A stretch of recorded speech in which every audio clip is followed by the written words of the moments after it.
Hello guys, and welcome to my playthrough of Zelda 2. I've never played through it before. I'm going to try to make this as natural a playthrough as possible, meaning that I'm not going to look up walkthroughs unless I spend more time than I want to on something, which means I'll look up the next step if it means it'll make the video better by not stagnating.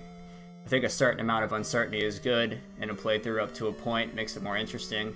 In general, I'm going to try to make this as entertaining as I can by talking about stuff and trying to make, you know, some conversation with myself.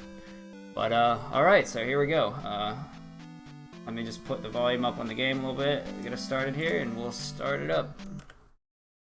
Alright, here's the pretty much blank file. I just made one with my name real fast and save time, but here we are. Alright, let's go. And actually, I have played a little bit of this before, so it wasn't entirely truthful when I said I never played it before. I actually played up through getting the candle, but overall, I mean, that's not very far, so you pretty much haven't played it. So, alright. So here we are, setting out. So I do know that we have to go over here to the town for the first part. The little bit I have played. So we have to go and we have to talk to some dude who's gonna give us a shield spell so that we don't get insta-jibbed in the castle. Now, we are gonna have a hard time until we level up, I believe. But that's okay. That's all part of the fun, right? Can't be good until you get good. All right, so I don't even remember where this chick's house is. I think she has to come outside and tell me to come talk to her. Yeah, okay, here she is. All right, we'll do. Gotta press up into the house before the door closes, or else it won't work.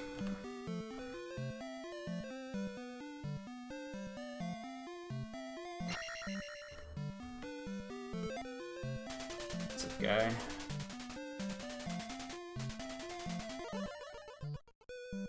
Now the text boxes move through really slow and there's no way to speed it up.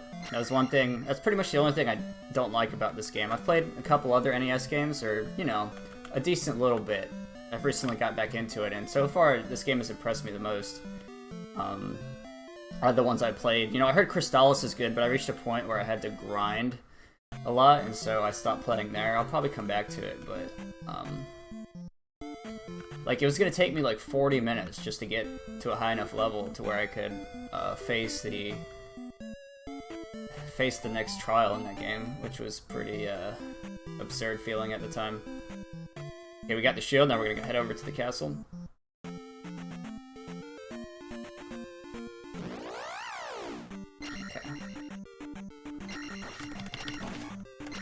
So I really like the fact this game is 2D. You know, I usually get bored before I finish playing Zeldas, because I just don't find the gameplay to be that engaging, really, for the most part. After a certain period of time, it's like, okay, I know how this is gonna go, you know, and I don't really have an incentive to continue playing.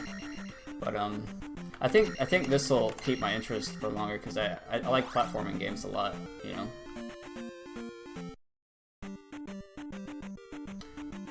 So, one interesting thing that I would have never figured out if I didn't look this up is that, you know, people talk to you about a candle you need to get to light this passageway up, and all the caves passageways up.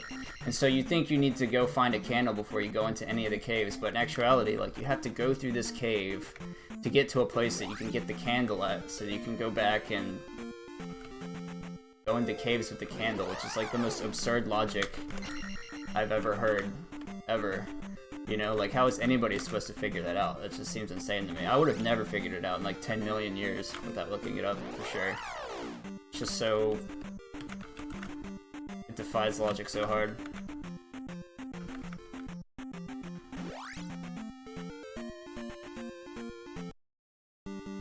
I really love the music on NES games. The hardware restrictions in that regard really led to quite an awesome thing with the chiptune sounds, because, you know, if developers weren't restricted by memory restrictions, they could have never been forced. I mean, they would have never been forced to use these like rudimentary sounds together, and I think that's awesome. You know, being restricted sometimes, you know, makes a person more creative if they're limited to like a certain sonic template or a certain number of sounds. You know, and I think for the case of the NES, a lot of times it makes us some really awesome, amazing sounding stuff.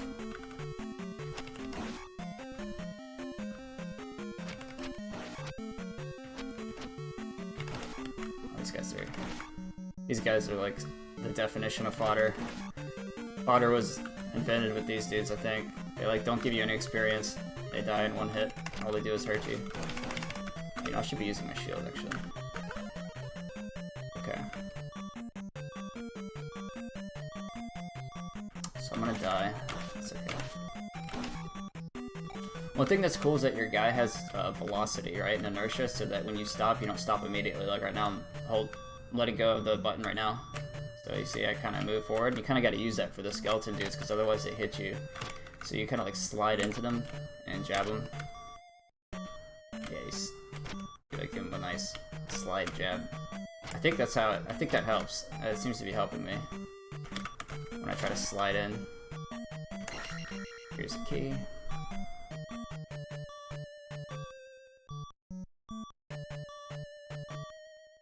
Got the classic annoying low health sound. It's always a treat in any game that has this. There's a lot of Zelda games that have this too, I'm pretty sure. It's the staple of Zelda.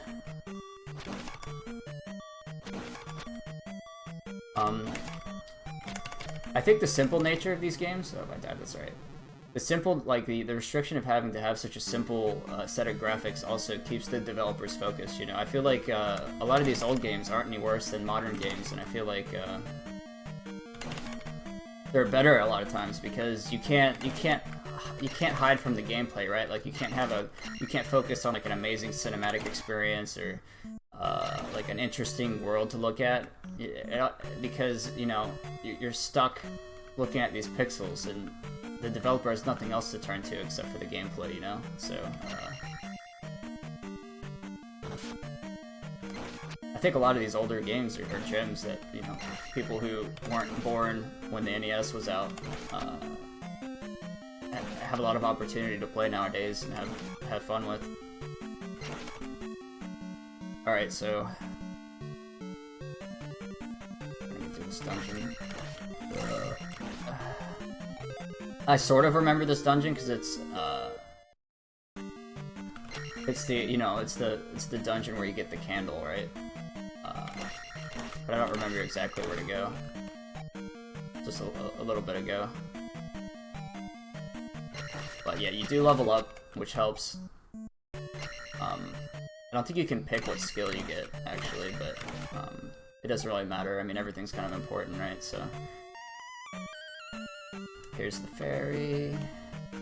I don't need it, surprisingly. I'm too good, I guess.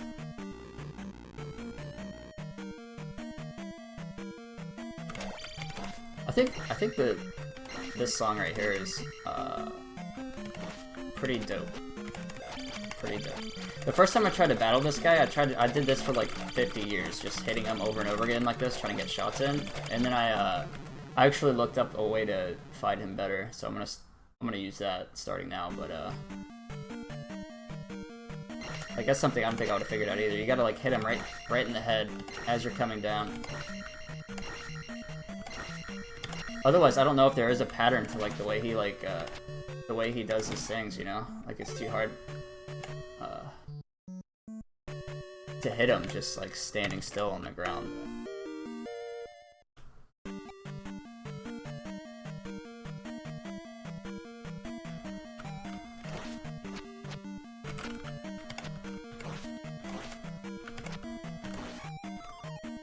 But I think the Zelda will end up being my favorite Zelda, because I like platformers a lot more than the base gameplay of Zelda.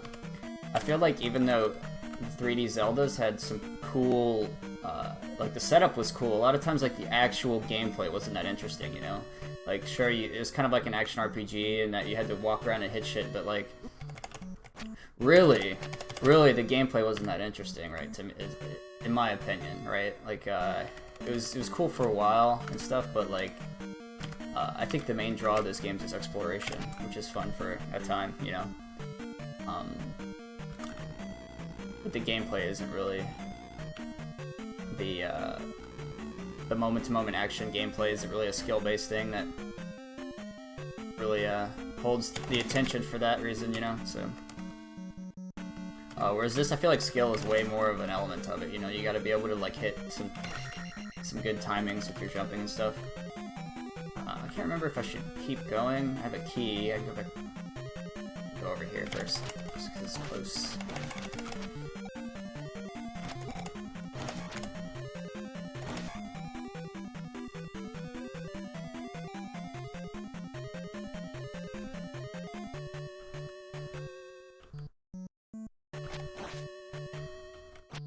This guy's a weird looking dude. Like, what is this guy even? Some kind of Minotaur bull demon guy. Not really sure how that fits into the lore, right? The Zelda lore. I'd even talk about how I just completely skipped the story in the intro, right? Who cares about story though, honestly, in these games? Like, how interesting can it possibly be? I haven't ever looked at the story for this game. But, you know, just where you spawn, Zelda's just chilling there asleep. Like, I'm sure there's not that interesting of a backstory to that. I'm sure Ganon has some role to play, but that's like the most cliche thing imaginable, right? That's like the first Disney movie you think of is like the chick gets put to sleep by some dude. I'm not too concerned about the story.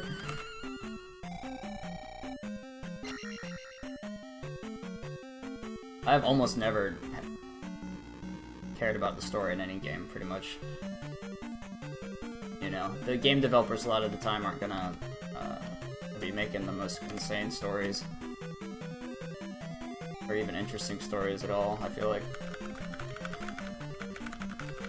But if we get the cutscenes in the future, I'll try to experience them with you. Let's see if we can piece together what's going on, even without the epic introduction we probably missed, right? I wonder what Ganon did to put her to sleep. It's probably a spell, right? I don't know how he would trick her to eat something. That'd be too Disney. They might get sued by Disney, right? They do that? Okay, here's this guy. Gotta focus. Juke him up. Shit, I was trying to jump over him. Get good. Oh no! My antics might cost me my life. Die. Die.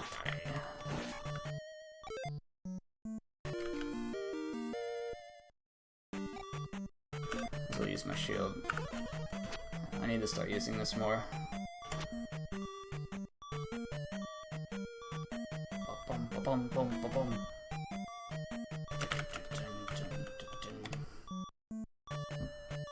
Oh, here's this guy. This guy looks pretty hilarious. Like his head is super fucking big. Okay. I think we just died, yeah. I'm not gonna save and load outside of the constraints of the game. I feel like this game has some fair rules for how it handles death, right? Because if you look at my inventory, I still have my shield spell. I'm still the same level I am, and I still have all the stuff I have, so it's not too much of a burden to die in this game, really. If I'm good at juking, I won't have to fight anybody on the way over there. Right, so let's see.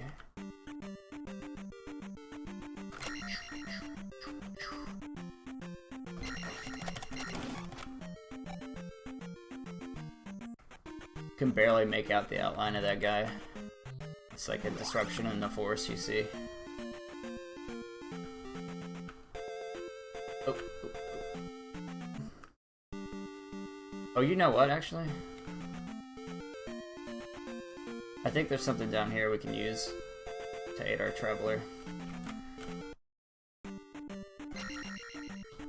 It's a little bit confusing the first time this screen happens. You think it's just like a random encounter, but it's this actually happens every time you reach this part of the map. Like you have to cross this part, which I think is really interesting to me.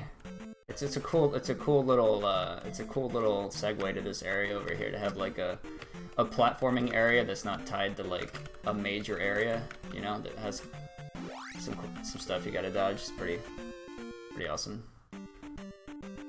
All right, so here we go. Boom. I'm not sure I care about killing that guy. Yeah, I think I'll pass on that. I appreciate your contributions to my you know, my difficulty here, sir. But I think I'll pass on seeing how difficult you can be. Okay, now I gotta go back across. Oh fuck. Okay, well, killed by a bubble, a mega lol. So bait. Literally killed by a air bubble, a sea bubble. Oh man, you see these jukes? Like pixel perfect bubble misses.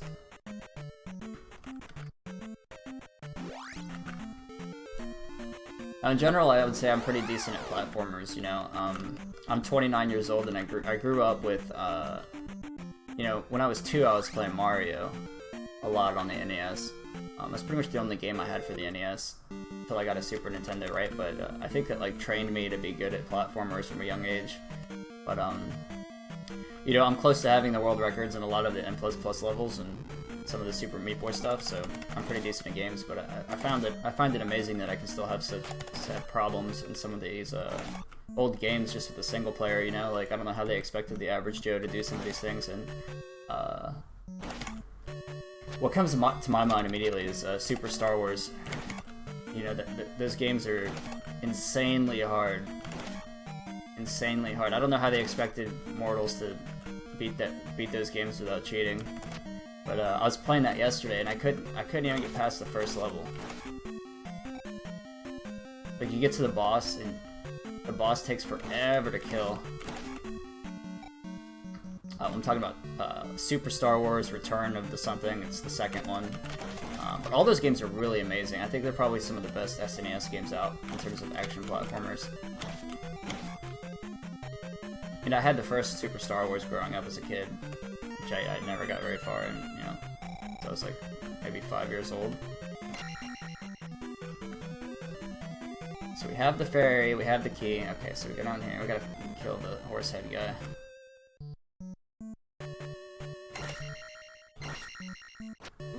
And then I think we gotta get the candle after that, which is also here.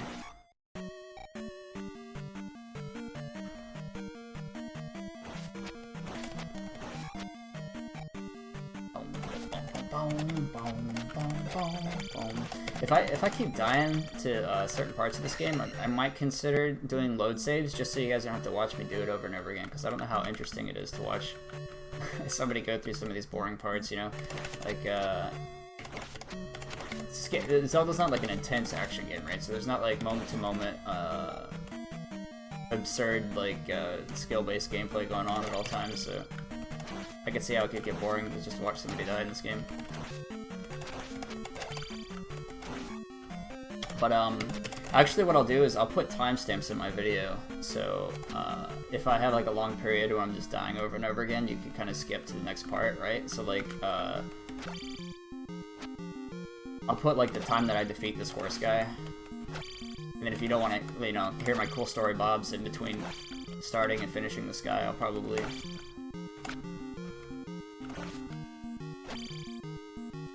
be okay with you. Oh my god, are you kidding me, dude? Okay. How is this guy so hard for me right now? Oh, he still has like such huge health too. But you know what my mistake was? I didn't use my shield. What, he's like giving me a break now, huh? Thank you, horse guy.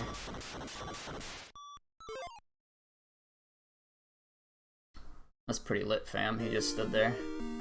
He stood there when I was almost dead. Pretty good.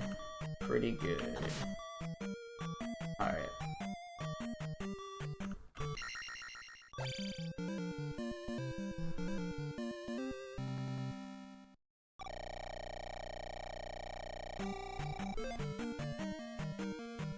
That horse enemy had pretty simple behavior, but I think it's to be expected for one of the first bosses. So I haven't seen any of the other bosses in this game yet. But I'm not going to go outside because it's going to start me in the beginning. And I think that if we want to get the candle right now, we need to just backtrack from here. I love that they decided just to make the outside of the windows there red, like everything outside is just like a hellish war zone or something. Or maybe it's just nighttime, who knows. But, it's a good window color choice, I guess. Alright, so I'm pretty sure I just go left here to get the candle. Eventually, oh god. You can kill these for experience, but it takes like 25,000 years, so I'm not gonna do that. I'll give you 50 XP.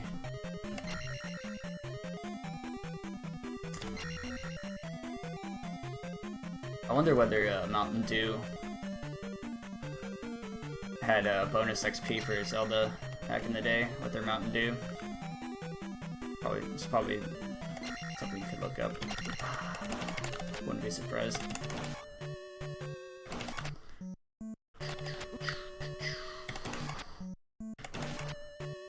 I feel like the patterns on some of these, I'm just getting demolished by these guys.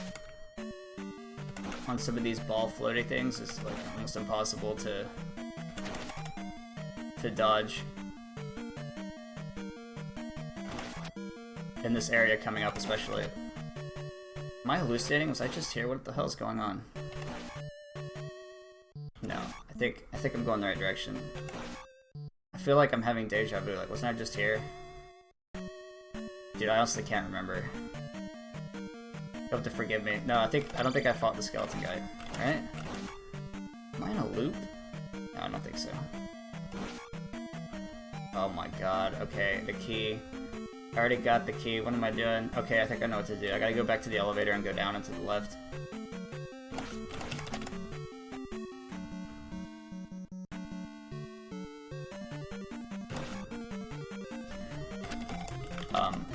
I'm a member of the Nintendo Virtual Console, but I'm playing on an NES emulator right now, and I gotta say I like the way that it handles scaling up the resolution. You know, I think for the NES, like the pixels are just pixels, and if you make them bigger, then it doesn't change the intensity. Whereas like with, oh my god, dude, with like I just went to the beginning of the castle with the SNES, like it's all pictures, so if you make the screen bigger, it just makes everything super blurry.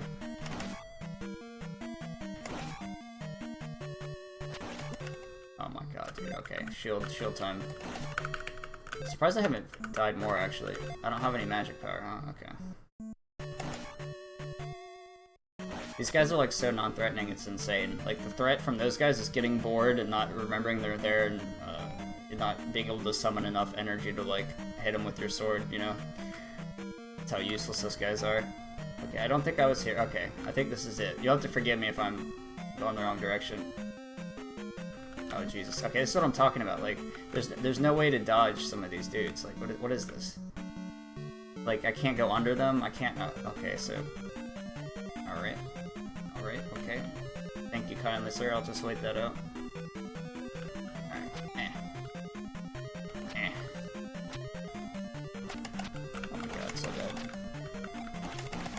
Okay. Cool. Use my shield. No, I can't use my shield. This must be the scariest thing for this guy now. Is that clutch or what? You know, the reason like I immediately like this game better than other games that I played today is that you see that part, like you have a split second to get that. It's so hard, and it's like, you know, this isn't hard difficulty, this isn't hard mode, it's just the normal game, and they have like super like frame perfect things they expect you to get, which is not common today, I feel like. Even in some of the reboot stuff, like they don't make games as hard as they were naturally back in the day, so like, you know, I played Shovel Knight, I thought that game was okay, I didn't play all the way through it, I wasn't a fan of the I wasn't a fan of the mechanic in that game, you know, of just like jumping everywhere and like hitting kids with your sword on the downstroke. uh, that really wasn't all that entertaining. I mean, like, uh, in my mind, there's no reason to just not, just play the retro games instead of like playing these modern games that try to be retro, right? Because like the way that they emulate games is by making them look worse, right? But they do that arbitrarily, right? Like they just make these arbitrary decisions, whereas these guys like had to make things look shitty because they were working under such, you know, poor hardware restrictions, right? And so I think that makes a more interesting dynamic when you play it, right? Like it's a piece of history, for one, and B, you're like seeing people for whom the struggle was actually real, right? But today, like if people make games, the struggle isn't real, right? It's like it's as real as they want it to be, so it's not the same thing at all. And also, I think like with for developers who aren't indie developers that aren't like under the necessity of producing something, right? Or cash, right? I think sometimes their fear makes them make a better game, you know? Like, I know that certain indie devs are under a lot of pressure, you know, like the Super Meat Boy dudes like took out loans and did nothing but program their games, so their lives almost depended on their success, you know? There are a lot of stories like that, but there are also a lot of indie devs that just operate in their spare time, and I feel like sometimes there's a danger for that to not make as good of a game, you know? Maybe I don't know what I'm talking about, I don't know, but I don't know, I feel like that sometimes like there's this like, you know, people aren't inspired sometimes when they're free to just do whatever the hell they want to, you know?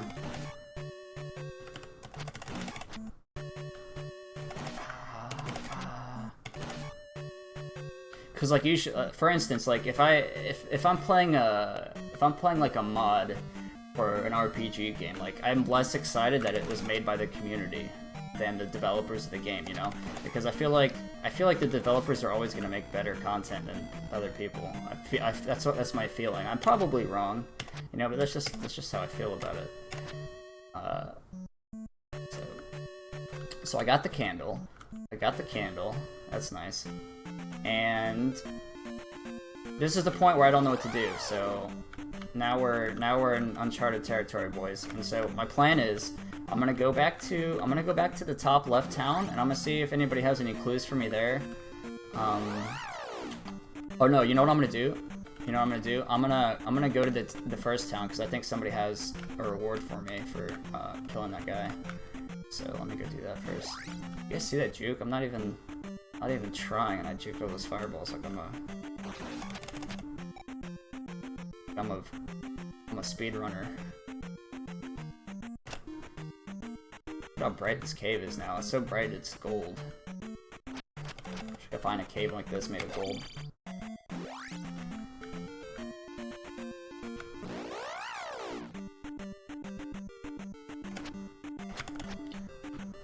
Oh, juked. Get good. Bulldogs. Bulldog humanoids.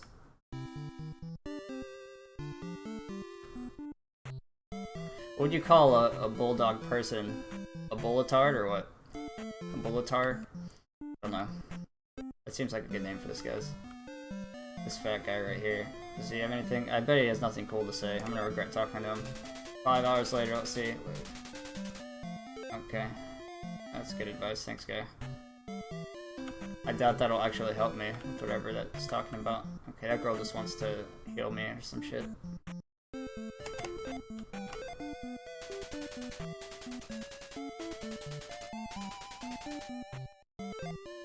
Okay, that seems obvious, so obvious I didn't need you to tell me in 5 hours. So, okay, I want to show you guys something. I've seen this before, but maybe some of you haven't. Please let me help you come inside. Now, I've seen jokes about this, like, what is she doing?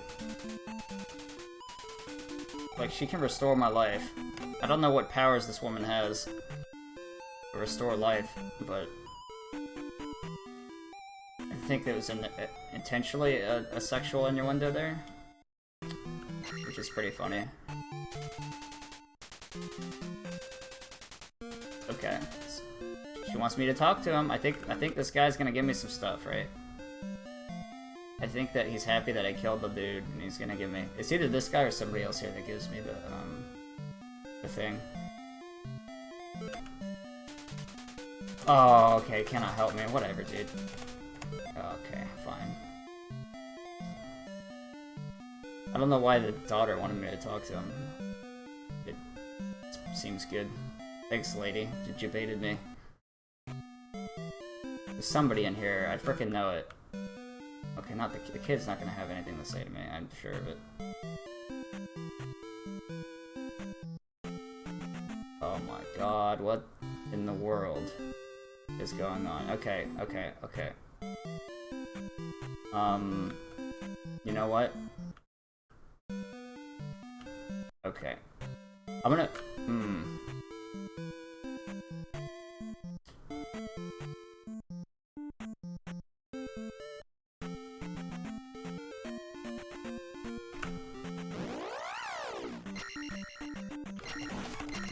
Alright, so what I'm gonna do is I'm gonna go to this other town and see if there's anybody there that wants to talk to me about something important. And if... Yeah, I think it's a good idea. Let's do that. You guys can see this other amazing town over here that's just, you know, complete blows your mind at how different it is from the other town. See, now it's like a desert with, pepper in the soil.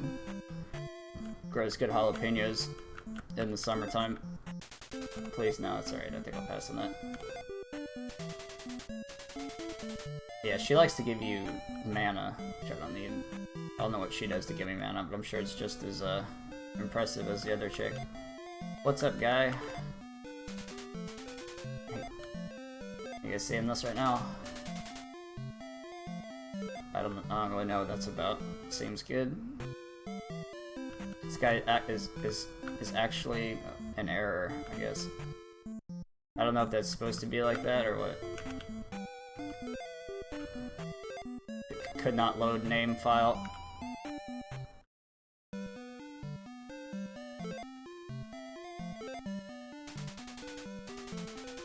Use keys, thank you, that was great. These guys all have really good advice. Use keys and palaces to unlock doors. I would have never thought. But you know what I would have thought without these guys' help is to get the candle in a... like, get the candle for the cave after a cave that needs the candle. That seems like a logical thing. Okay, well these guys didn't say anything to me at all. And I was supposed to get a... I know if somebody gives me something for helping, but whatever, I don't need it, I guess. Just go to this other cave here.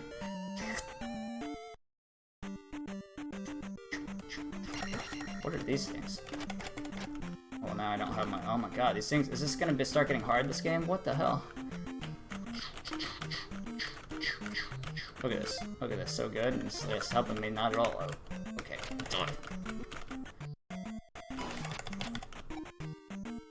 I don't think it's worth killing these guys for 10 XP. I think I'm just gonna... Oh, fuck. Oh, I can hit him with my shield. Look at that. Correct. Not really, Kappa. Dude, what the hell is this? I'm a little bit confused. Get good, boss. Dog with mustache. Oh, no. Great. Alright guys, well I think this is a good place to stop this video. Please tune in for part 2, where I will be playing more Zelda. Thanks for watching, I hope you enjoyed.